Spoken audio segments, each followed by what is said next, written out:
Hola hermano, ¿cómo están? Bienvenidos nuevamente a otro programa más de Catequesis Viviente. Está con ustedes su hermano Roquel Cárdenas, que les saluda y está feliz de compartir con ustedes aquí en FeTV, el canal de la misericordia, como ustedes saben, comentando el catecismo de la Iglesia Católica. Hoy tenemos un tema que le aseguro que le va a interesar, porque es un tema que definitivamente no es muy frecuente en las predicaciones y demás, pero sí es un tema importante y es parte de la doctrina. Vamos a empezar con un tema que ya en el programa anterior dimos los primeros atisbos, vamos a ir profundizando sobre la segunda venida de Cristo. Muy bien, pero antes de continuar, siempre es importante que comprendamos que somos parte de una familia y por lo tanto, como parte de una familia, tenemos responsabilidades. FeTV es su amigo, es su compañía, es su ayuda con las oraciones, con los programas de formación humana, formación religiosa, por mantenernos al día con las actividades del mundo y de nuestra iglesia, por enriquecernos, entretenernos, avivar nuestra fe. Pero él, para que pueda seguir adelante, no como ustedes saben, no es un canal comercial, no es un canal con fines de lucro, sino que es un canal para evangelizar, el canal de la iglesia. Entonces requiere de los feligreses, de cada uno de nosotros, que cree en Cristo, que es parte de la iglesia, para que siga adelante. ¿Cómo podemos contribuir con FeTV? Bueno, usted puede, en primer lugar, recordar lo importante que es participar en la programación, porque la hacemos con mucho cariño, con mucho interés, para que cada uno de ustedes plácidamente en su casa pueda disfrutar de ella. El otro aspecto es la oración. Siempre recuerde que para nosotros, cada uno de nosotros, nuestra familia, el país, el mundo, es importante la oración. Orar, orar, orar. Ese es algo que nunca hacemos suficiente, siempre hacemos menos de lo que necesitamos. Así que siempre hay que proponerse orar. Y en especial estamos pidiendo en esta ocasión que ore por las obras de la iglesia, en particular esta, FeTV. Las obras de Dios se construyen con trabajo tesonero y mucha oración, porque el Señor es el que hace fructificar la obra. Dice que si en vano se afana el vigilante, si el Señor no cuida la casa, entonces es importante pedirle al Señor que Él bendiga las obras de nuestras manos. El otro aspecto, como ustedes saben, que requiere FeTV, usted se puede imaginar, todo esto que usted ve aquí, toda esta infraestructura, todo este apoyo, más el personal que está tras bastidor y que no se ve, todo eso tiene un costo de operativo. Los donativos que nosotros pedimos acá tienen fundamentalmente el interés de sostener el canal y pagar una pequeñísima planilla que es indispensable, porque la gran mayoría de nosotros acá somos voluntarios. ¿Para qué? Para llevar la palabra de Dios a todos los rincones que sea posible. Pero el evangelio es gratis, pero llevar el evangelio a las personas tiene un costo. Usted se puede imaginar la energía eléctrica, el agua potable, las comunicaciones, la compra de equipo, los gastos propios del mantenimiento y la movilización, etcétera. Podríamos decir muchas cosas, se requiere de recursos. ¿Cómo usted puede ayudar a FeTV? Bueno, puede hacerlo a través de la tarjeta, recuerde, Visa, Clave o Mastercard. También tenemos cuenta en 3 bancos muy concretos. El Banco Nacional, que tiene sucursales a lo largo y ancho del país, el Global Bank y el Banco General. En todos ellos usted puede, a través de la banca en línea o presencialmente, hacer su donativo. Recuerde, es Fundación para la Educación en Televisión. Esas son el nombre de las siglas FeTV, Fundación para la Educación en Televisión. Busque en el banco ese nombre de cuenta y de seguro le ayudarán para que usted pueda hacer su depósito. Además, como usted sabe, si tiene cuenta en el Banco General y además cuenta con un celular, usted puede definitivamente a través de este aparato descargar una aplicación o entrar a la banca en línea del Banco General y ahí va a encontrar el Yapi. Como usted sabe, el Yapi se ha hecho muy popular para pagar todo tipo, desde el raspado, el corte de cabello, las verduras, el supermercado, lo que usted se pueda ocurrir ya hoy día se paga por Yapi. ¿Cómo usted puede hacer su donativo a FeTV por Yapi? Simplemente va y entra a la aplicación y en vez de buscar un número de teléfono, busca el directorio. Y en el directorio le va a aparecer FeTV 05. Busca FeTV 05 y ahí usted puede hacer el donativo que Dios ponga en su corazón. Recuerde que lo importante no es el tamaño, sino el corazón con que usted lo dé. No se prive de hacer un donativo pensando que es muy poco. Yo le digo a la gente, ¿te quiere dar $1? De $1, pues. Si a uno le da $1 ahora, hoy día se lo da hasta el que le arregla los paquetes en el supermercado. Si eso es lo que usted puede, dé el $1. No se preocupe por eso, porque muchas personas dan $1 y hacen una montaña de amor que hace posible que el canal pueda seguir adelante. Así que los exhortamos a que contribuya a que FeTV pueda seguir al aire.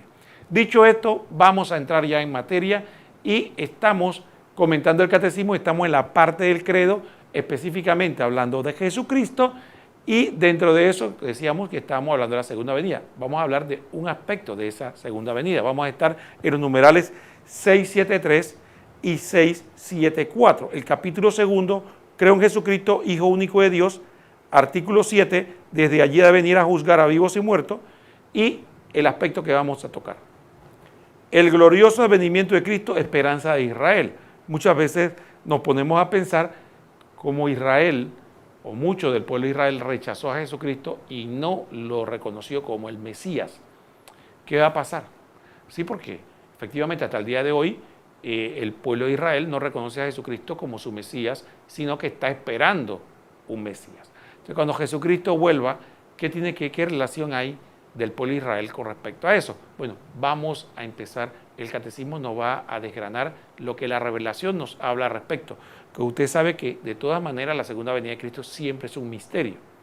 Pero sí el Señor nos dejó algunas pistas, por decir así, que es con lo que la Iglesia ha construido su doctrina, parte a esa revelación. Así que vamos a pedirle a nuestro director que por favor nos ponga el numeral 673 para que lo podamos leer.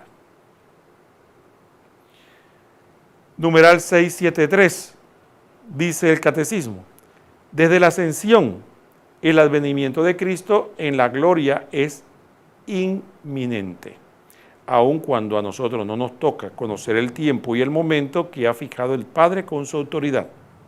Este acontecimiento escatológico se puede cumplir en cualquier momento, aunque tal acontecimiento y la prueba final que le ha de preceder estén retenidos en las manos de Dios. Bueno, entonces sí, aquí vemos varios contenidos. Es un numeral muy, diríamos, concentrado en doctrina. Entonces vamos a iniciar comentando frase por frase o parte por parte lo que el catecismo nos acaba de decir. Por ejemplo, el primer momento dice que desde la ascensión el advenimiento de Cristo en la gloria es inminente. Y esa palabra inminente nos puede llamar la atención, porque Jesucristo vino aproximadamente hace 2000 años, y para mí, por lo menos, no sé para usted, pero para mí inminente no es 2000 años, inminente puede ser dentro de 1 hora o dentro de 2 días, pero dentro de 2000 años. Entonces sí tenemos que entender la concepción de lo que estamos hablando. Estamos hablando de una segunda venida inminente en cuanto al tiempo de Dios, en cuanto al acontecimiento salvífico. Y entonces, por lo tanto, lo que queremos decir es que ya antes de la venida de Cristo no había cuenta regresiva. A partir de la ascensión de nuestro Señor Jesucristo al cielo, estamos en cuenta regresiva. Y eso evidentemente es inminente. Como la vida del hombre es tan corta, dice la palabra que el más robusto llega a 80 años, digamos que en teoría la persona viva 100 años, eso significa muy probablemente de que la vida del hombre es muy corta, ¿no? Fíjense cuántas generaciones han pasado en 2000 años. Entonces, definitivamente, eso nos tiene que llamar la atención de que la inminencia de la venida de Cristo tiene que ver fundamentalmente con que ya tenemos un momento determinado, de manera lineal. En el tiempo, eso es inminencia. Pero también Él lo prometió. Por ejemplo, tenemos Apocalipsis 22:20, cuando San Juan tuvo la visión de lo que iba a ocurrir con la segunda venida de Cristo, una de las promesas al final del Apocalipsis, ¿qué dice el Señor? Apocalipsis 22:20 dice: el que garantiza estas cosas afirma, sí volveré pronto. Amén. Ven, Señor Jesús. Entonces sí, efectivamente vemos dos connotaciones en el texto bíblico. Por un lado, la promesa de Cristo. Sí voy a volver y voy a volver pronto.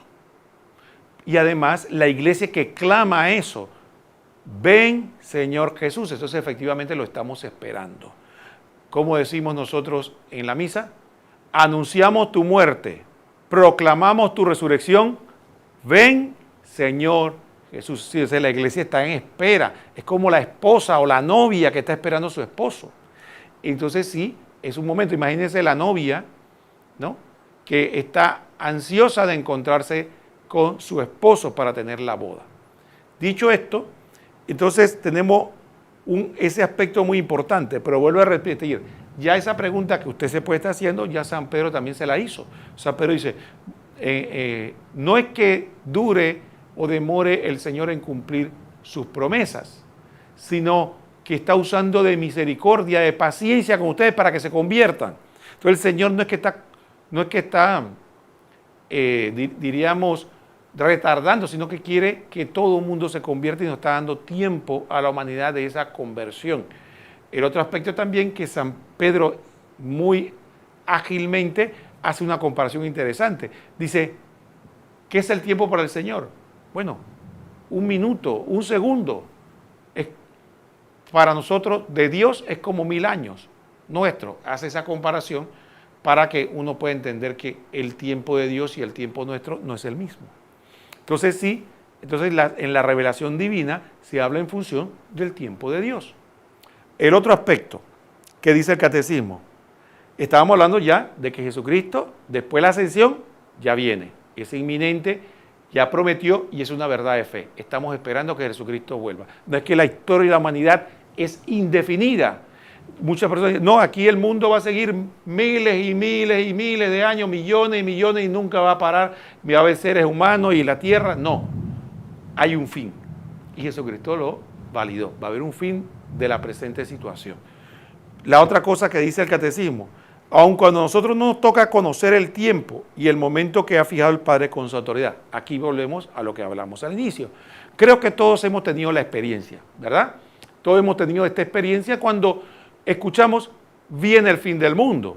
Por ejemplo, el camarógrafo que yo tengo ahora mismo conmigo, se ve que es un hombre joven y tal vez no ha escuchado, pero yo, que estoy más viejo, ¿cuántas veces no he escuchado hablar de que se acaba el mundo? Arrepiéntete, Cristo viene pronto, se acaba el mundo. Una de las fechas más, mira, todas las personas que tienen 24 años o hasta 30, me diría yo, tal vez no escucharon, pero todos los que tenemos más edad, el año 2000 era el año del fin del mundo. El 2000 iba a venir Cristo. Pasó el 2000 y no vino Cristo.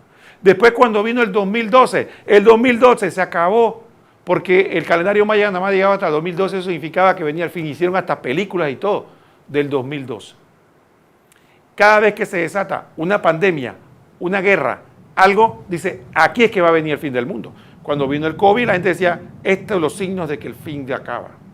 Cuando ahora hay rumores de guerra, Rusia está moviéndose y Estados Unidos, todo el mundo dice, aquí se va a acabar todo, viene Cristo. Bueno, ¿qué dice el catecismo? Nadie lo sabe. Entonces el que dice, presume de saberlo, no lo sabe, porque Dios dice que nadie lo sabe. Dice Marcos 13:32, escuche la palabra, Marcos 13:32. En cuanto a ese día y la hora, nadie lo conoce, ni los ángeles del cielo, ni el Hijo. Nadie sino el Padre. Solo Dios Padre conoce el momento que en su autoridad le estableció para que Jesucristo vuelva por segunda vez. Así que sí, si bien es cierto, estamos esperándolo, no podemos nosotros establecerlo. Lo que podemos hacer es orar para que se haga la voluntad de Dios. Le pedimos al Señor, Señor, ven, pero que se haga tu voluntad. Tú decides. La venida del Señor es un poco parecida como nuestra muerte. Recuerden, dígame, usted que me ve y yo, sabemos que nos vamos a morir, ¿no? No nos gusta hablar de eso, pero lo sabemos. ¿Cuándo? Solo Dios sabe. A menos que usted cometa la torpeza de suicidarse, si esperamos la muerte, nadie sabe cuándo. Sabemos que viene, pero nadie sabe. Entonces tenemos la fecha, de la lápida que tenemos en la espalda, donde dice la muerte, ¿cuándo vamos a morir? Solo Dios la sabe. Bueno, algo parecido. Sabemos que Jesucristo va a venir, pero nadie lo sabe. Vámonos a un cambio y después continuamos con este interesante programa.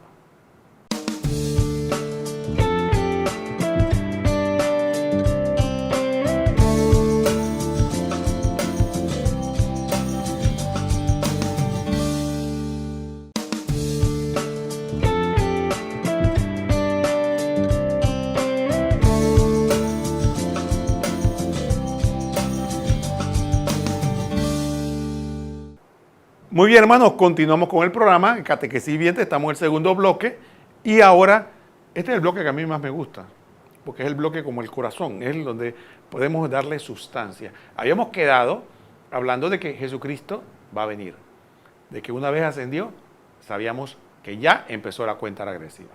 Vengo pronto, dice el Señor Jesús, y nosotros decimos, ven Señor Jesús. El otro aspecto es que nadie sabe el día y la hora. La comparábamos con la muerte. Ahora vamos a seguir analizando lo que la iglesia nos enseña sobre esta realidad de que Jesucristo vuelve. Entonces, miren lo interesante. Volvemos a la analogía de la muerte. Sabemos que vamos a morir. Eso es seguro, segurísimo. Todos vamos a morir, pero no sabemos cuándo. Ahora yo le pregunto, como no sabemos cuándo, ¿qué puede pasar en cualquier momento?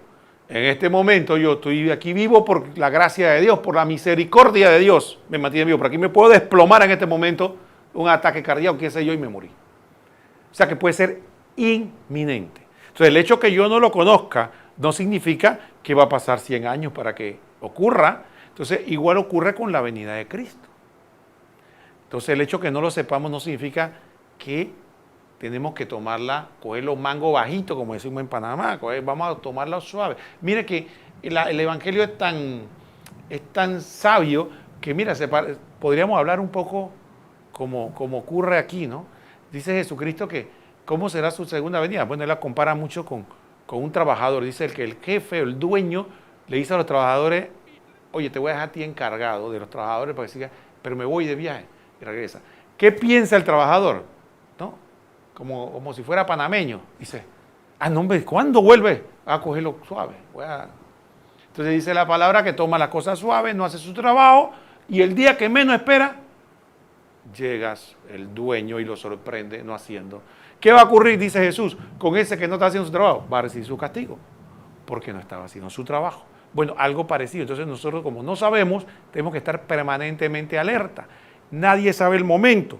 Este acontecimiento entonces se puede cumplir en cualquier momento. Mire lo que dice la palabra, Mateo 24, 44. Mire lo que nos dice sobre la segunda venida de Cristo. Mateo 24, 44. Dice la palabra de Dios. Ustedes también estén preparados, porque el Hijo del Hombre vendrá a la hora menos pensada. ¿Qué nos está advirtiendo? No se confíen. Prepárense. Es como el profesor que le dice al estudiante, la otra semana tenemos ejercicio. ¿Qué día, profesor? No lo sé. Ten preparado. Cualquier día, la otra semana hay ejercicio. ¿Qué tiene que estar el estudiante? Prepararse. ¿Está listo para cualquier día de la semana? El profesor le va a poner el examen. No le digo qué día. Hay que estar preparado para cualquier día. Entonces, acá ocurre lo mismo. El Señor no nos dice, el martes a las 3 de la tarde voy a llegar. No. Es inminente, pero nadie sabe. Nadie sabe. Mire lo que dice. Interesante, la palabra de Dios, 1 Tesalonicenses 5:2. Usted sabe perfectamente que el día del Señor vendrá como un ladrón en plena noche. ¿Cuáles son las características de un ladrón? No es que nadie quiera un ladrón, yo no quiero un ladrón, usted tampoco quiere un ladrón en su casa. Pero ¿qué nos enseña la figura? ¿Cómo llega el ladrón? El ladrón llega en el momento menos esperado. Cuando la gente está dormida, dice que los ladrones aprovechan las 3 de la mañana porque es donde está el sueño más profundo. Dice que salen la gente a robar los carros, a robar. Y dice que como ahora, que a veces hay días lluviosos, 3 de la mañana, sueño profundo, salen los ladrones. Es decir, los ladrones salen y buscan los momentos que la gente esté más descuidada. Entonces dice el Señor, para hacer la analogía, ¿no?, en su palabra, que como un ladrón, es decir, en momentos menos esperados. Entonces, ¿qué tiene que estar usted? Preparado en todo momento. para que el ladrón no lo sorprenda. Entonces, porque de esa misma manera el Hijo del Hombre va a llegar. Dice la palabra también que ¿cómo va a ser la venida del Hijo del Hombre? Va a ser como en los tiempos de Noé, decía el Señor. Como en los tiempos de Noé. En los tiempos de Noé la gente comía, bebía, vendía terrenos, compraba y se casaba hasta que llegó el diluvio y lo sorprendió a todos. Entonces, muy probablemente no nos dejemos llevar por la rutina, mantengámonos preparados, porque nadie sabe el día. Entonces no nos pongamos a pensar ahora que exageremos en el descuido. ¿Por qué?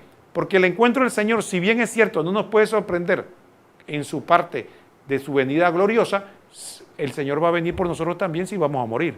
Acuérdense que al primero que nos vamos a encontrar nosotros cuando morimos es nuestro Señor, que es donde vamos a tener nuestro juicio personal o particular.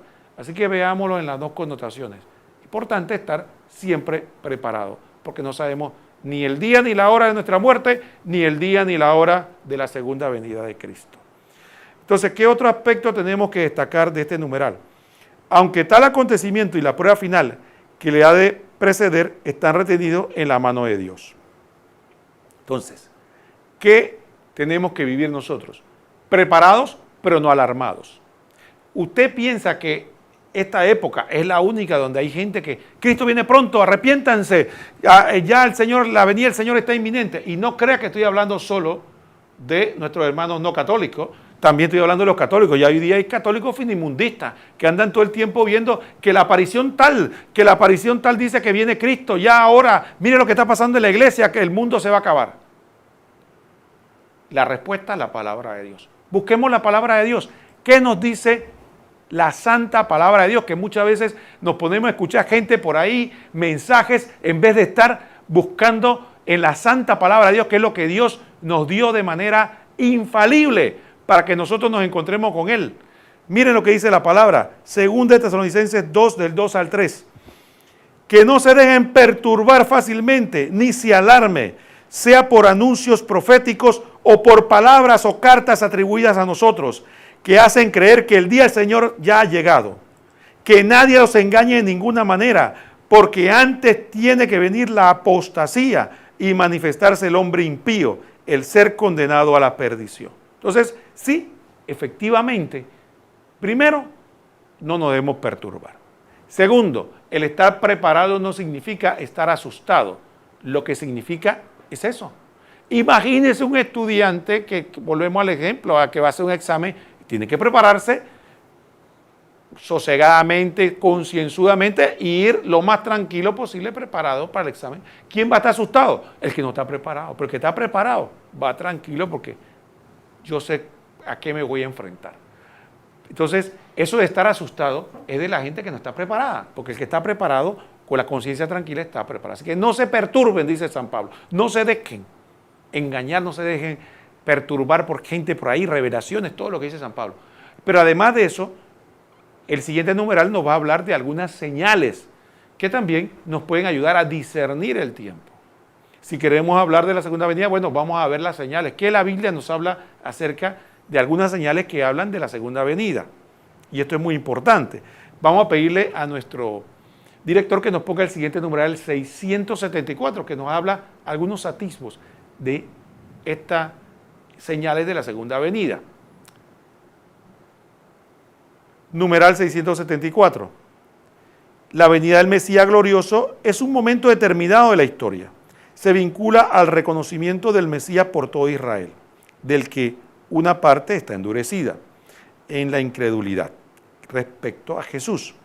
San Pedro dice a los judíos de Jerusalén, después de Pentecostés, arrepentíos, pues, y convertíos para que vuestros pecados sean borrados, a fin de que del Señor venga el tiempo de la consolación y envíe a Cristo, que os había sido destinado Jesús, a quien debe retener el cielo hasta el tiempo de la restauración universal de que Dios habló por boca de sus profetas.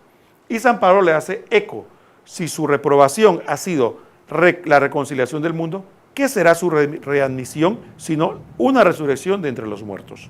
La entrada de la plenitud de los judíos en la salvación mesiánica, a continuación de la plenitud de los gentiles, hará al pueblo de Dios llegar a la plenitud de Cristo.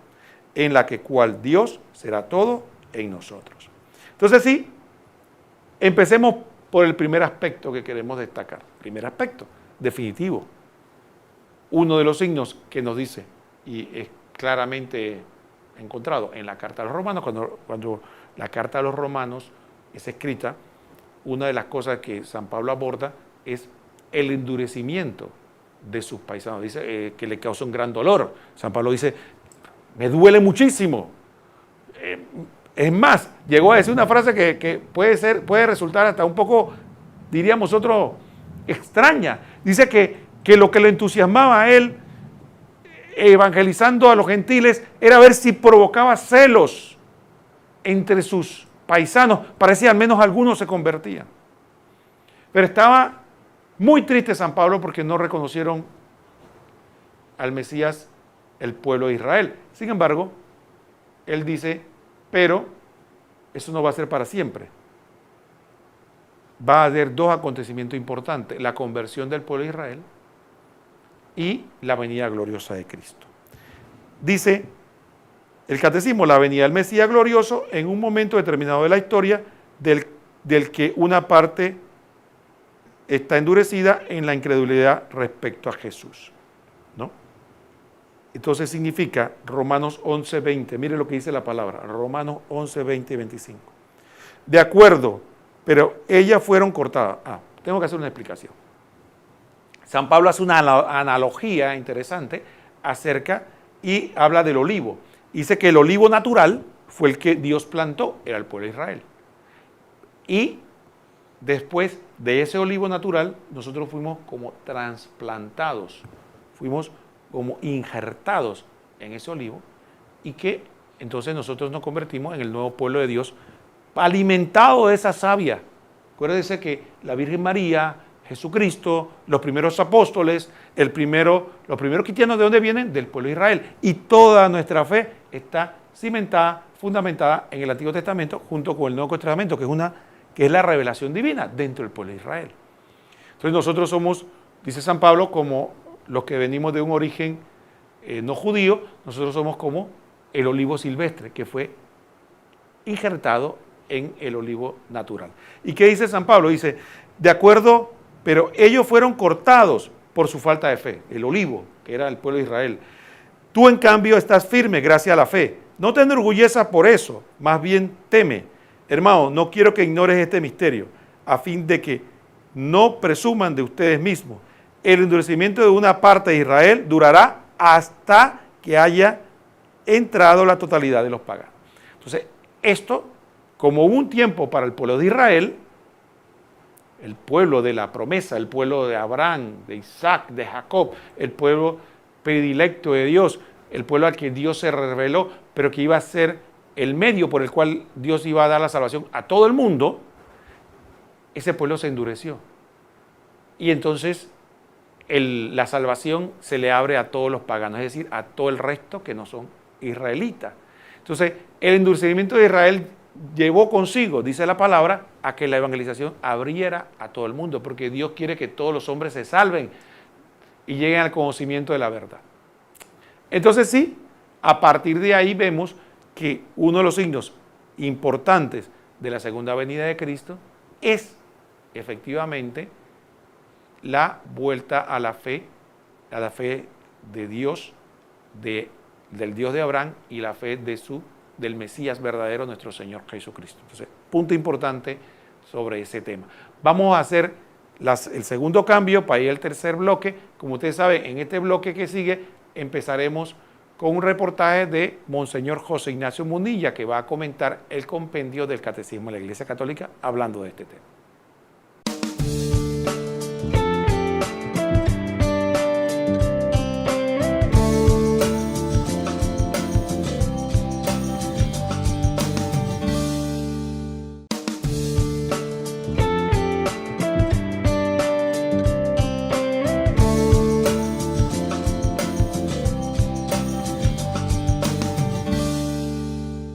Muy hermanos, estamos en el tercer bloque y como lo prometido es deuda, vamos a ver el reportaje, que es el comentario que hace Monseñor José Ignacio Munilla sobre el compendio del Catecismo de la Iglesia Católica en este tema. Así que pongamos mucha atención.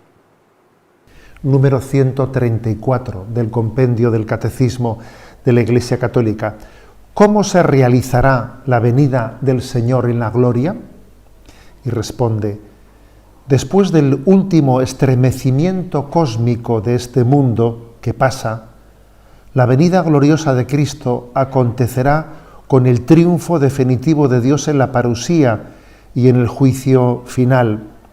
Así se consumará el reino de Dios. Como veis, ¿no? Pues un punto misterioso. ¿Cómo tendrá lugar la venida del Señor en la gloria? Entonces nos acercamos a la Sagrada Escritura y en ella ciertamente vemos que hay textos que nos hablan de una gran prueba final. Por ejemplo, un texto que pocas veces nos solemos fijar en él, ¿no? Lucas 18:8 dice: cuando venga el Hijo del Homre, cuando venga Jesucristo en gloria, ¿encontrará fe en la tierra? Hace esa pregunta como poniéndolo en duda, ¿no? Como diciendo, a ver, habrá una gran prueba. Muchos van a apostatar de su fe. Y se hace esa pregunta, ¿no? Y cuando venga Jesucristo, ¿encontrará fe en la tierra? A veces, fijaros, ¿no? Nosotros solemos pensar, no sé si la historia camina en la dirección correcta de cristificación, porque decimos que el reino de Dios está llamado a crecer, y entonces, pues si está llamado a crecer, parece que lo lógico sería que la población fuese cada vez más religiosa, y más bien parece lo contrario, ¿no? Entonces, ¿el reino de Dios está abriendo camino o vamos para atrás? Pero es que fijaros, es que la Sagrada Escritura dice que esa manera que tendrá el reino de Dios de crecer y de consumarse no va a ser sin grandes pruebas. Y además se anuncia que será con grandes apostasías. Cuando venga el Hijo del Hombre, ¿encontrará fe en la tierra? Por ejemplo, si nos acercamos a Mateo capítulo 24, entonces está hablando de esos tiempos finales. Entonces muchos se escandalizarán, se traicionarán mutuamente y se odiarán unos a otros. Aparecerán muchos falsos profetas y engañarán a mucha gente. Y al crecer la maldad, se enfriará el amor de la mayoría. Fijaros esto, se enfriará el amor de la mayoría, pero el que persevere hasta el final se salvará. Por lo tanto, digamos que en la Sagrada Escritura hay muchos textos que nos hablan de que esa venida última del Señor va a venir también precedida de una gran prueba, en la que también habrá persecuciones. También existen pues, muchos textos, ¿no?, que insisten en esa gran persecución. Pues cuando todo esto suceda, os echarán mano, os perseguirán, entregándose a las sinagogas y a las cárceles, y haciéndoos comparecer ante reyes y gobernadores por causa de mi nombre. La Iglesia, explicando todos estos textos, nos ha hablado de que esa parusía vendrá precedida de un misterio de iniquidad, en el que parecerá que el mal va a triunfar. Y cuando el mal arrecia, cuando el mal va a triunfar, es justo en ese momento, ¿no?, cuando el reino de Dios está a punto de sobrevenir. En la acepción con la que los romanos diferenciaban los momentos de la noche, la cuarta vela que hacían los centinelas solía coincidir con el momento en el que la noche era más oscura, pero era justo cuando estaba a punto de amanecer. Algo así ocurre aquí, es decir, es el momento de la máxima manifestación de la iniquidad del mal, el que precede a la plena manifestación de Dios en su gloria. Y entonces se anuncia que habrá una gran apostasía, una impostura religiosa, en la que incluso aparecerá el anticristo, sin que tengamos que entender que el anticristo tenga que estar referido a una persona en concreto, no. Este anticristo es pues un pseudomesianismo, es una ideología de autoglorificación del hombre, en la que el hombre pretende ser rey o pretende ser Dios sin Dios, ocupar el lugar de Dios. En el fondo, ese anticristo esa impostura, ¿no? Ese misterio de iniquidad es la soberbia consumada de la criatura que pretende culminar la historia de espaldas a Dios, ¿no? Y hay que decir, bueno, pues que esta impostura del anticristo ha tenido ya muchas manifestaciones, ¿no? No hay que pensar que esto vaya a acontecer solamente en un momento de la historia. Hay distintos momentos en la historia en que esto ha relucido de una manera especial. ¿Qué imperios se han levantado frente a Dios, ¿no? De una manera soberbia, pretendiendo excluir a Dios, pretendiendo hacer o prohibir la religiosidad, ¿no? Proclamar el ateísmo de una forma solemne ante el mundo, ¿no?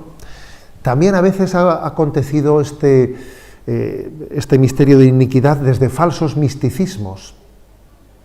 También lo dice, ¿no? Vendrán falsos profetas. A veces los falsos misticismos, por ejemplo, como es la nueva era, la nueva era, este tipo de falsos misticismos son también signos de esa impostura religiosa con la que la Sagrada Escritura describe los signos anteriores al final de los tiempos, ¿no? La falsificación de lo que es la redención de los humildes, pretender plantear una redención del mundo sin necesidad de redimirnos de nuestros pecados. Hay algo que es como común, ¿no? Todo esto obviamente es un lenguaje misterioso que no podemos responder a preguntas de curiosidades. Nos gustaría tener curiosidades de cómo va a ser esto. No. La Sagrada Escritura no satisface nuestras curiosidades, pero sí que se refleja algo, y es que el triunfo del reino de Dios no va a tener lugar por un proceso creciente, paulatino, constante, como que el mundo poco a poco se va haciendo cada vez más religioso, y finalmente viene el advenimiento del reino de Dios. No, sino que tendrá, paradójicamente, muchos aparentes retrocesos, en los que al final vendrá la manifestación final. Eso que os he dicho al principio, que después de la cuarta vela de la noche, cuando más oscuro está todo, es justo cuando amanece, ¿no? Alguien decía, ¿no? Con un poco de humor, si me permitís, ¿no? Que a veces vamos de derrota en derrota hasta la victoria plena, ¿no? Pues algo así. Esta es la manera que tiene la Sagrada Escritura de presentar cómo será el final de los tiempos, de derrota en derrota hasta la victoria plena, porque esas derrotas, que parece que nosotros las interpretaríamos como que a Dios se le ha escapado la historia de sus manos, sin embargo, están integradas en un plan de Dios para que finalmente en Él manifieste su triunfo definitivo en su advenimiento y en su juicio final. Muy bien, hermanos, después de haber escuchado el reportaje de Monseñor José Ignacio Munilla, vamos a continuar. Aquí, en el resto de lo que dice el número que estamos comentando, los textos bíblicos que vamos a abordar siguen reiterando lo que hemos estado hablando. Un signo de la segunda venida de Cristo va a ser, antes de esa venida, la conversión del pueblo de Israel, reconociendo a Jesucristo como su Mesías. Por ejemplo, busquemos Romanos 11:26. Dice la palabra de Dios: y entonces todo Israel será salvado, según lo que dice la Escritura: de Sión vendrá el libertador, él apartará la impiedad de Jacob. ¿Quién es ese Salvador? Jesucristo. Entonces, para que sean salvados, tienen que entrar en el proceso de salvación, reconocer. Tanto es así que Jesucristo llegó a decir en el Evangelio: no me volverán a ver hasta que no digan bendito el que viene en el nombre del Señor. Entonces, hasta que no se reconozca a Jesucristo como el bendito del Padre, el Mesías, el Cristo, que viene en nombre del Señor, en nombre de Dios, no van a volver a ver al Mesías. ¿Dónde dice eso? Mateo 23:39. Dice la palabra de Dios: les aseguro que ya no me verán más hasta que digan bendito el que viene en nombre del Señor. Entonces, efectivamente, aquí vemos que esa connotación importante de una conversión del pueblo de Israel reconociendo al Mesías. Es uno de los misterios que posiblemente no lo sepamos, o los que están vivos en ese momento, o sea, tengan la vida terrena para verlo. Los que no, Dios permita que lo veamos desde el cielo. ¿Qué va a ocurrir para que el pueblo reconozca a Cristo? Tanto es así que fíjese que desde el inicio, eso no fue una interpretación posterior, desde el inicio, ya la predicación de San Pablo en Pentecostés habla de ese tema. Mire lo que dice Hechos 3, 19, 21, poquito después de Pentecostés, en la predicación de San Pablo, por ahí cerca, dice: arrepiéntanse, pues, y conviértanse para que sus pecados sean borrados, a fin de que del Señor venga el tiempo de la consolación, y envía al Cristo que los había sido destinado, a Jesús, a quien debe retener el cielo hasta el tiempo de la restauración universal, de que Dios habló por boca de sus profetas. Entonces sí, la conversión del pueblo judío, el arrepentimiento, el perdón de los pecados, el reconocimiento de Cristo, eso, de alguna manera, dices, San Pedro, es lo que está reteniendo. La falta de esa conversión es lo que retiene la venida. Cuando se dé esa conversión, Jesucristo va a venir glorioso para que seamos reconocidos, todos lo reconozcamos, todos, ya no solo los que venimos de origen pagano, sino también el pueblo de Israel, el pueblo elegido por Dios, para que reconozca. Y por eso es bien claro para nosotros que esta entrada del pueblo de Israel viene como a completar el ciclo. Dios dice que la entrada de la plenitud de los judíos, Romanos 11, 12, es la salvación mesiánica, continúa en la plenitud de los gentiles. Dice, entonces llegará, según Efesios 4, 13, la plenitud de Cristo. Y Dios será todo en todo, según 1 Corintios 15, 28. ¿Qué significa esto? Que es importante para nosotros que la reprobación del pueblo judío efectivamente es el camino por el medio del cual Dios eligió para que nosotros, todos los que no éramos judíos, recibiéramos el gran don de la fe. Pero no para que nos enorgullezcamos, como dice San Pablo, no para que miremos a los otros que no creen a menos, sino para dar gracias por el don que Dios nos ha dado y cumplir la misión del pueblo de Dios, porque tanto el primer pueblo de Dios, que el pueblo de Israel, como le prometió Dios a Abraham, que en ti serán benditas toda la humanidad, no solo el pueblo de Israel, toda la humanidad. Así, el nuevo pueblo de Dios tiene la misión de que en ella, a través de la iglesia, que es el nuevo pueblo de Dios, sean benditos todos. Cuando digo todos, es todos. Entonces, sí, la iglesia tiene la misión que Jesucristo le dio de ir por el mundo a predicar el evangelio. Y efectivamente, entonces tenemos dos signos. Primero, la conversión de todos los que Dios ha llamado dentro de los gentiles. Por eso algunos hablan de que se predicará el evangelio en todo el mundo antes de la venida de Cristo. Y el otro aspecto sería la conversión del pueblo hebreo, para que entonces ya todos los que decidan libremente, por la voluntad de Dios, convertirse y entregarse a Cristo, reciban el premio de la salvación.